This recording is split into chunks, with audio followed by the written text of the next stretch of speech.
book, Piper. Normally I write for girls, but this book I tried to make appeal to both boys and girls, and this bit I think I've done particularly well, so I'll read this bit. Crow picked up a hunk of rusted metal, wrapped it in his jacket and smashed the driver's window.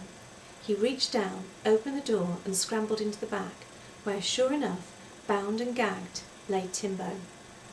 Already Crow could hear shouts and movement from outside. There was no time to free the kid now. He threw himself back over the driver's seat and half fell out of the van, just in time to snatch up his fire staff, get his balance and hurl himself at Sarge. Sarge was thrown by the suddenness of the attack and crumpled back against the wall of the yard.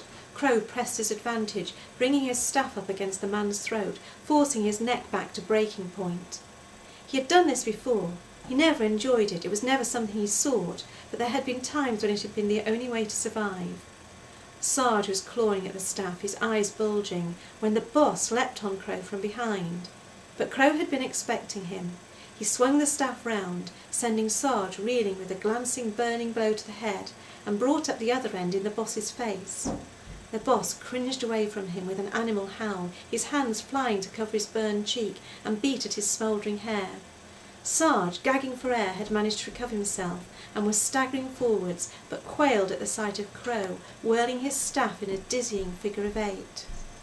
Crow wanted to leave it at that. If he could have crawled into the van, released Timbo and legged it, he would have done, but he knew that the moment he put down the staff, he was dead. "You can let me get that kid out or—" he shouted, but Sarge didn't give him a chance to finish. With a croak that was meant to be a roar, he hurled himself forwards, oblivious to Crow's ring of fire, going for his ankles. Crow didn't hesitate. He leapt aside and Sarge fell.